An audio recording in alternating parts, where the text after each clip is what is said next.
Olá, meu nome é Matias Fischer. Atualmente estou como Head da Golded School e gerencio o projeto de implementação da Teoria das Restrições na entre-safra de 23 e 24 na Cerradinho. A Cerradinho retomou a iniciativa de incorporar a Teoria das Restrições na entre-safra deste ano. Isso foi possível graças à liderança e o comprometimento da diretoria com destaque por Luiz Augusto, a liderança do Márcio Filizola e apoio fundamental da Júlia Galbeiro e do Marcelo Primaz, além de suas equipes de suprimentos, operação e manutenção. A incorporação da teoria das restrições continua contribuindo em grandes paradas de manutenção. Empresas como Braskem, Nexa, Petrobras, Klabin, Yara, Mosaic, e inclusive na própria Cerradinho, como foi o caso na entre-safra de 16 e 17. Este vídeo não substitui o treinamento formal de corrente crítica, mas tem como objetivo trazer os principais elementos que são importantes para a gestão da entre-safra quando entrarmos na execução, relacionados à gestão de projetos pela teoria das restrições, ou seja, a corrente crítica principalmente. Bom, a entre-safra está por começar. Esse é um desafio que vai exigir trabalho em equipe, foco e sincronização dos esforços. E o desafio é, se sempre fizermos o que sempre fizemos, sempre teremos o que sempre tivemos.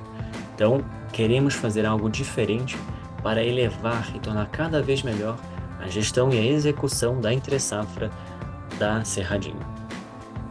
Esse projeto vai requerer uma cultura de trabalho em equipe, focado em execução, qualidade e segurança.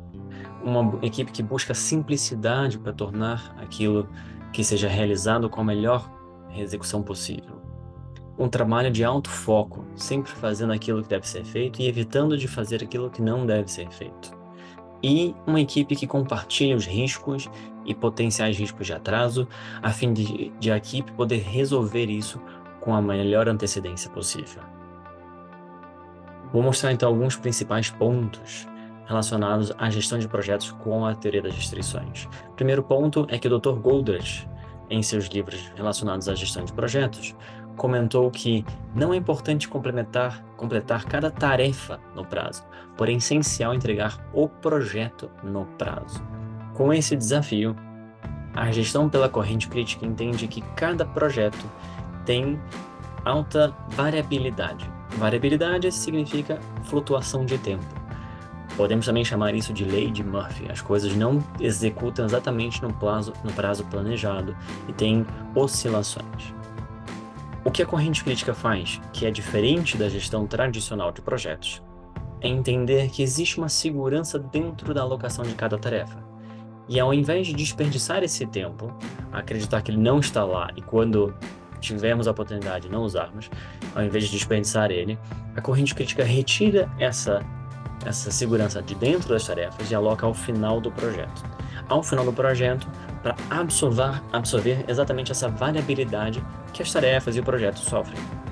E com isso, a corrente crítica aumenta a probabilidade de entregar no prazo.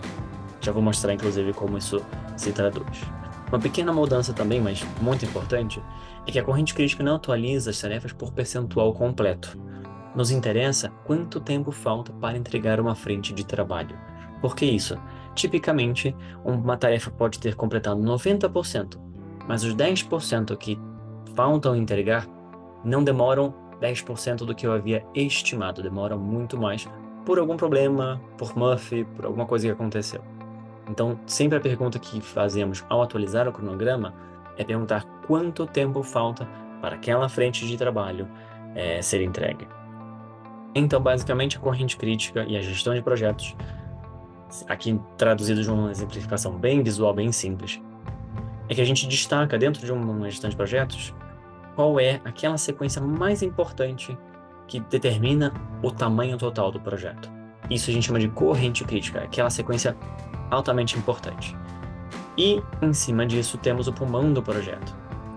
A nossa lógica é que se um projeto tem 30 dias no modelo tradicional, nesta execução da entre-safra de 23 e 24, o projeto com o pulmão também terá 30 dias, ou seja, o projeto não aumentou de tempo. Porém, temos esse tempo de pulmão lá dentro. O que vamos fazer para poder ter esse pulmão é ter tempos agressivos de execução ao longo das tarefas. Conforme vamos atualizando o projeto, vamos capturando então a informação que falta de execução para cada uma das tarefas, o tempo de execução que falta, e atualizamos o cronograma via software.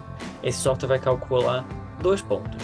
Um aqui embaixo por esse gráfico, quantos por cento do projeto já foi concluído. E esse gráfico aqui em cima, essa parte aqui em cima, esse eixo, quanto do pulmão já foi consumido. Então vamos supor que no dia 10 nós atualizamos as tarefas, a primeira foi concluída, e a segunda tarefa que estava planejada em 10 dias, por algum motivo, por alguma coisa que aconteceu que não talvez tivesse sido previsto, vai precisar de 15 dias para ser entregue. Nesse momento ela vai empurrar as tarefas sequentes e vai consumir 5 dias do pulmão. Então o software calcula automaticamente quanto já progredimos do projeto, aqui embaixo, versus quanto já consumimos desse pulmão. A intuição nossa é bem fácil de calibrar. Se eu já consumi mais pulmão do que consegui ter avanço, naturalmente eu me coloco numa situação de status em vermelho, ou seja, existe um risco de atraso. O atraso não existe ainda, mas existe um risco de atraso. E se eu conseguir mais avanço do que consumo de pulmão, eu me coloco numa situação de verde, ou seja, baixo risco de atraso. Posso continuar a execução da forma a conquistar, que eu tenho boas chances de entrega do projeto exatamente no prazo. Lembrando que a entrega do projeto no prazo é até 100% do pulmão consumido. Até esse momento, eu tenho uma boa execução. E é claro, a corrente crítica também pode acabar mudando caso alguma outra frente não crítica inicial tenha algum tipo de impacto, algum tipo de atraso que leve ao consumo superior do que planejado. Também temos outros pulmões aqui intermediários para blindar a corrente crítica de atrasos daquelas frentes que não são as prioritárias, não são as críticas quando a gente avalia o tempo. Todos os elementos são importantes serem entregues para a entre-safra, mas com relação ao tempo, existe uma sequência que é a que governa e torna o projeto desse cumprimento. Ao longo da execução, vamos atualizando. Como essa gestão de entre-safra é bastante curta, a atualização será feita diária e todo dia teremos essa informação de quanto está o consumo do pulmão do projeto e qual status está. Diferente da gestão tradicional, a gente não atualiza, a gente já consegue atualizar todo o projeto porque o planejamento pela corrente crítica ela é vista de uma visão mais macro. Então, o que não nos preocupa sempre é o fluxo geral do projeto e não a microgestão das atividades. Então, atualizar a corrente crítica, atualizar o pulmograma, que é essa gráfica aqui embaixo colorida que nós descrevemos, se torna uma tarefa muito simples e muito rápida e então pode ser feita diariamente. Questão de 5 minutos pode ser feito. Ao longo da execução, vamos perguntando sempre, então, quanto tempo falta para cada uma das frentes, e isso vai consumindo o pulmão do projeto. O que também pode acontecer é uma recuperação de pulmão. Caso essa tarefa, depois de atualizado o software, esteja em 20 dias, mas a equipe encontre uma forma de executar aquela tarefa em 15 dias, esses 5 dias são devolvidos ao pulmão do projeto para etapas futuras, eventuais, que precisem desse tempo. Então, essa gestão do pulmão ela é de forma dinâmica e o consumo e o avanço do projeto também é feito de forma dinâmica, a fim de entender como vai a real situação do projeto. E cada ponto desse, então, vai ficando no gráfico conforme o avanço e registrando o histórico do que vai acontecendo do projeto, inclusive a tendência para onde o projeto, a princípio, está indo. Esse aqui é um gráfico de execução de um outro projeto, não da Cerradinho no caso, mas para demonstrar o que pode acontecer no projeto. Aqui no início, podemos ver um bom tempo onde o projeto não teve avanço, teve consumo de pulmão. Então isso significa que a frente de corrente crítica não conseguiu ter progresso. Talvez uma outra tarefa tenha tido avanço, mas a corrente crítica, ou seja, aquela sequência que é a mais importante perante a avaliação do tempo, não conseguiu ter progresso. Então, o tempo passa e o consumo do pulmão foi sendo criado. Mas também podemos ver este prazo aqui, onde pôde se recuperar tempo da execução da corrente crítica e logo devolver o seu pulmão. Quando o gráfico volta para trás, eventualmente isso pode ser algum problema de replanejamento devido a alguma coisa que não foi esperado, alguma descoberta, e ao longo da execução isso pode gerar mais ou menos consumo. Lembrando que o objetivo é entregar o projeto aqui em cima com até 100% do pulmão consumido. E essa gráfica vai ser parte da gestão da entre-safra. Só queremos ressaltar aqui as 3 principais regras da corrente crítica. Sempre procuramos fazer um planejamento enxuto, São tempos agressivos, porém possíveis dentro das tarefas, mas sempre com uma segurança do projeto. Não nos interessa uma segurança individual, nos interessa uma segurança coletiva do projeto, a fim de proteger a entrega total daquele projeto. Também fazemos sequenciamento da carga de trabalho e, por óbvio, a última é a gestão da execução. Nosso objetivo é que essa gestão ativa do projeto permita reduzir os impactos da variabilidade e, com isso, aumentar a chance de entrega no prazo.